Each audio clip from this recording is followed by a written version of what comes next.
পাকিস্তানের বিপক্ষে বাংলাদেশের দল একটা 4 দিনের ম্যাচ খেলবে, এরপরই পাকিস্তানের সাথে টেস্ট সিরিজ। তো সেই দলে অনেক সিনিয়র ক্রিকেটাররা জায়গা পেয়েছেন, মুশফিকুর রহিম, মইনুল হক, জাকির হাসান এ দলে। তো সেসব নিয়ে আজকে কথা বলতে আমি চলে এসেছি কাসেম মুজিব অপূর্ব খেলা কতটা নিয়মিত আয়োজন ছেলে খেলায়। প্রথমে এ দলের কনসেপ্টটা কি?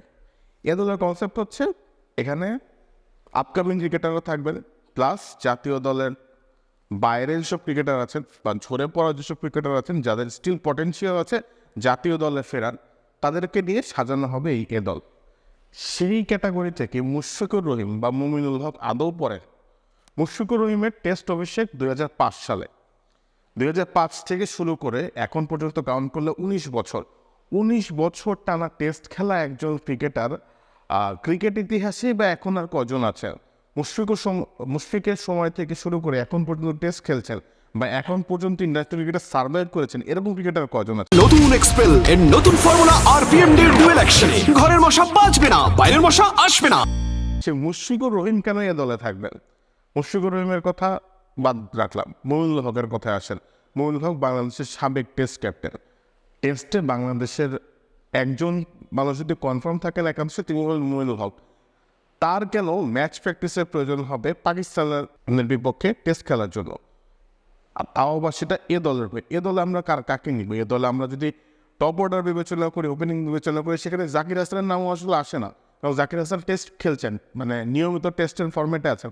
ওকে ফাইন, এটাও মানলাম যে তার হয়তো একটা ম্যাচ প্র্যাকটিসের প্রয়োজন আছে, কিন্তু আপনি যদি একদম নির্মমভাবে চিন্তা করেন তাহলে এখানে আসলে আসা উচিত সাদমান ইসলামের বা সাইফ হাসানের, যাদেরকে আমরা বিবেচনা করতে পারি যে এরপরে তারা মানে দলের দায়িত্ব নিতে পারেন বা তারা জাতীয় দলের বাইরে আছেন এর মুহূর্তে, বাট পটেনশিয়াল।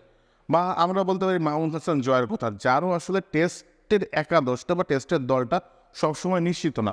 অস্ট্রেলিয়ার এগেনস্টেও, অস্ট্রেলিয়ার মাটিতেও পিসিবি সায়েন্সের সাথে ক্যাপ্টেন্সি মাহমুদ হাসান জয় করেছেন। সো সব মিলিয়ে এই একাদশটা বা এই দলটা আসলে খুবই, আমি বলবো, মধুর একটা স্কোয়াড দেওয়া হয়েছে। মানে আমরা বারবারই একটা কথা বলি যে টেস্টের জন্য বা যে কোনো ফরম্যাটের জন্য আসলে এ দলের কাঠামোটা একটা চলমান প্রক্রিয়া হওয়া উচিত, যে এ দলের একটা সিরিজ হবে, এই সময় হঠাৎ করে আশেপাশে যা যা ক্রিকেটার আছেন কাদের কাদের ম্যাচ প্র্যাকটিস দরকার, এভাবে আসলে এ দল গঠন করা যায় না। এ দল হচ্ছে একটা সার্বিক প্রক্রিয়া, যেটা হচ্ছে সবসময় আমরা চলমান থাকবে। যেমন আমরা ইংল্যান্ডের লায়ন্স টিম দেখি, পাকিস্তান সায়েন্স দল দেখি, এরকম বাংলাদেশের এরকম একটা ব্যাপার আছে। রিসেন্টলি শুরু করা হয়েছে বাংলা টাইগার্স। তো স্বাভাবিকভাবে বাংলা টাইগার্স দলটাই আসলে বাংলাদেশ এ দল। সে দলের কাঠামোতে তো মুশফিকুর রহিম বা মুমিনুল হক নেই, তাহলে কেন তাদেরকে আসলে এ দলের সফরে পাঠানো হচ্ছে? এটা নিয়ে একটা কি বলবো, মানে হাসাহাসি একটা পর্যায়ে চলে গিয়েছে ব্যাপারটা। আর যদি আমি বলি ম্যাচ প্র্যাকটিসের কথা, তাহলে তো আসলে টেস্ট একাদশে থাকা 13 জনের বা 14 জনের বা 15 জনের সবারই ম্যাচ প্র্যাকটিস দরকার আছে, তাহলে শুধু মুশফিক বা মুমিনুল কেন? যদি আমি ম্যাচ প্র্যাকটিসের কথাই বলি, সেক্ষেত্রে সবচেয়ে কম ম্যাচ প্র্যাকটিস ডিজার্ভ করেন আসলে এই দুজন, কারণ তারা লম্বা সময় ধরে খেলছেন, তাদের এক্সপিরিয়েন্সটা অন্য যে কারোর থেকে বেশি। সো এক্সপিরিয়েন্সের মানদণ্ডে তাদের থেকে তরুণরা, বা যদি আমি ধরি অফ ফর্মে কারা আছেন, সে ফর এক্সাম্পল লিটন দাসের ম্যাচ প্র্যাকটিসটা বেশি জাস্টিফাইড।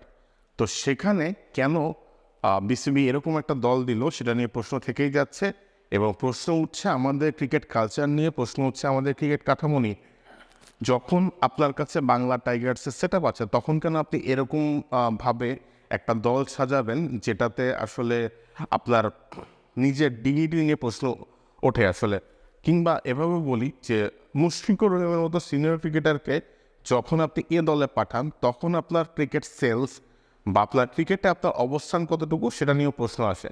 তো এই প্রশ্নটা রেখেই আমি কাসেম মুজিব অপূর্ব আজকের ছেলে খেলা এখানে শেষ করতে চাই। সবাইকে শুভেচ্ছা।